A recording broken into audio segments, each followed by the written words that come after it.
The soft life isn't just all about oat milk lattes and spa days. It is about boundaries, self respect, and no longer settling.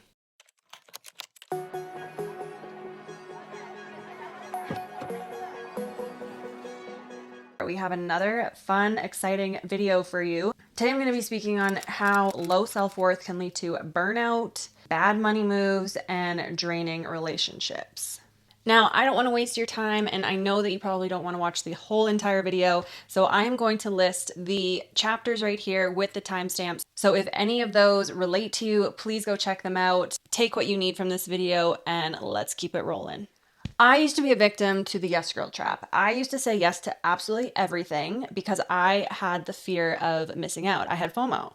And a lot of people do have FOMO. I still have FOMO, but this time I know how to manage it in the sense where I don't say yes to things that I know will lead to burnout, not something that I actually want to do. And also, I don't want to have to leave my house, get ready, and go somewhere if it's not something that serves me, fulfills my bucket, or builds on relationships. So now I take that yes girl era and I change that yes girl era to yes me era in the sense that I'm okay if I disappoint others with saying no. I don't want to burn myself out. I don't want to lead to mental, emotional exhaustion. And I want to have time for myself. I work a 9 to 5. I work 5 days a week. At the end of the day, I want to do stuff that fills my bucket and that I genuinely want to do because I don't want to be wasting my time, other people's efforts. And I want to do something that actually motivates me, inspires me, and makes me happy. And also too, the yes girl era can lead into like people pleasing with your wallet. Why would you want to go out on a night that you genuinely want to stay home and just chill on the couch? And if you go out and you spend say like $200 at the bar or, gambling, doing whatever you want to do at a show, and it really didn't satisfy anything that you wanted to do that night, then it's almost like it's a waste of money and time when you regret your decision of going. So you're basically like overspending to feel liked or validated. And that is just not fitting into our values. We shouldn't be buying our friends. We shouldn't be having their expectation that you're going to pay for everything or that you're going to be the one to pick up the check at the end of the meal. You're not going to be the one to be like, guys, come, like I'll buy. Sometimes that's okay, but if their expectation is that of you all the time, then they're not your real friends and they're just using you for your money. And this kind of leads me into my next point that if these are your friends and this is what their expectation is of you, then I think you can do better. You should not be settling for friends like that. You should be settling for friends that actually want to hang out with you, actually want to spend time with you, actually want to get to know you and learn about your life and help you in situations when you feel down or you need a helping hand. These friends that are just using you for your money or clout or whatever are not your true friends. And this can be exhausting because you, at the end of the day, probably think that you may become emotionally unavailable. And this can lead to draining relationships because you think that you can't do better, but you can. You just have to find those people. You have to network. You have to go out. You have to find people that genuinely care about you and are interested in your life. And honestly, like the best thing is when people remember aspects of your life and you remember aspects of theirs because you genuinely care. And I think this is what really helps develop relationships and keeps those friends coming back time and time again just to check in on you or to maybe like go out for coffee.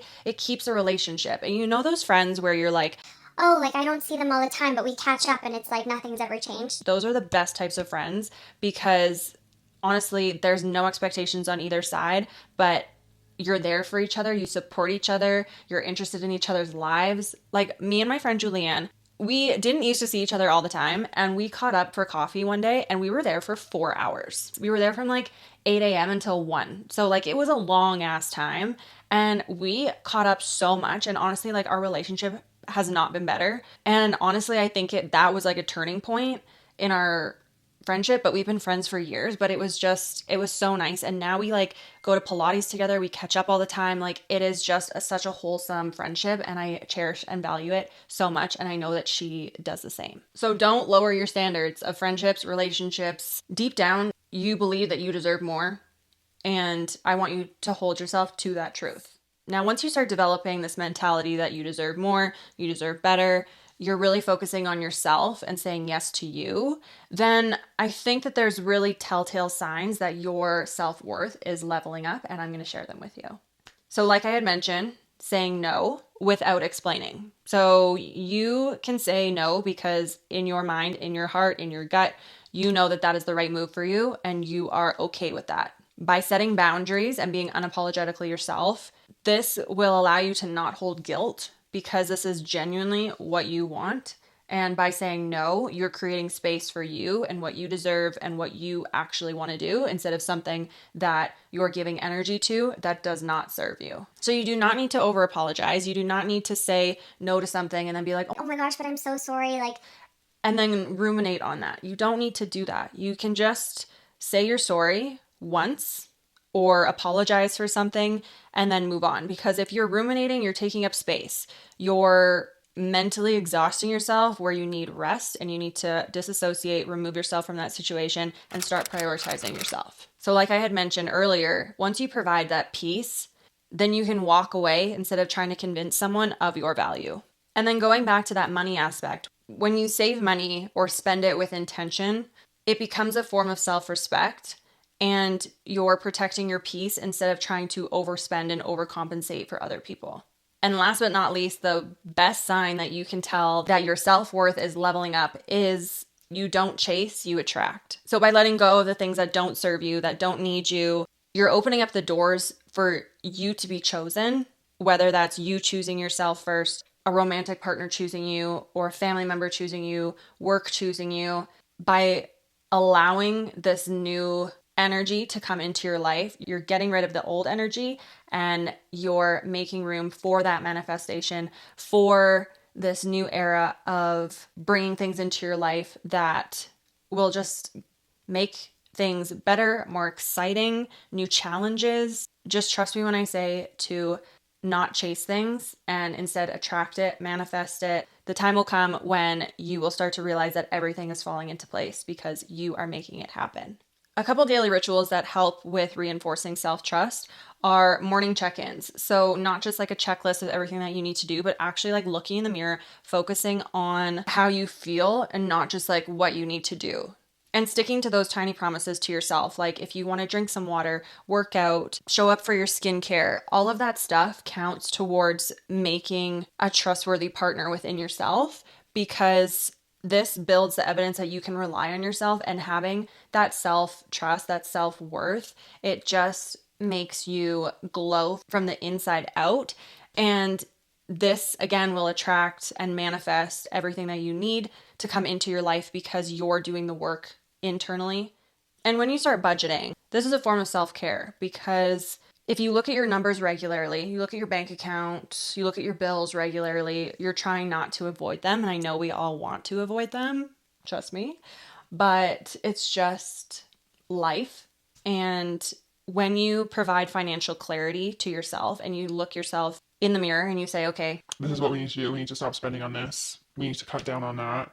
to give yourself more financial freedom or to save or whatever your financial goals may be, then this allows for personal power and more control in your life around your finances. I remember when there was a time where I was saving up for a house and I did not want to spend money at all. And I feel like these habits kind of stick with me even though I'm not saving up for a house anymore, but I just feel like I've adopted some of those traits and they stick with me that sometimes if I'm like buying a high ticket item, I cry inside a little bit because I know maybe I shouldn't be doing that, but a part of my life where I'm like successful warrants for that and that's okay. But sometimes I just feel like we need to celebrate those little wins and acknowledge growth, whether that's like walking away, healing from something, anything like internal, we can celebrate that.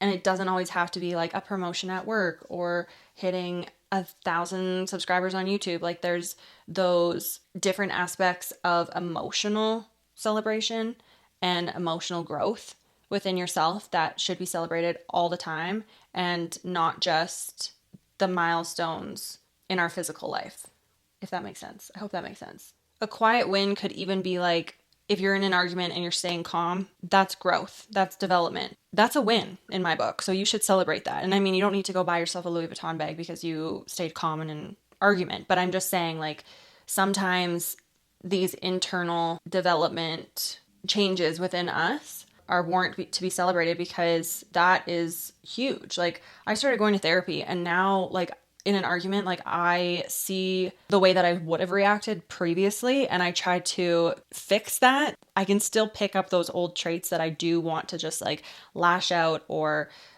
hyper react. But now that I've been going to therapy, I kind of take that, catch myself doing it, and then flip the narrative to stay calm, and also try to take that other person's perspective and how I can react so that they aren't continuously reacting to my reaction, but instead trying to stay calm and then like have a discussion instead of an argument. Not just in arguments, but in everyday life, I'm making that a priority, because by protecting my peace, I don't overcommit.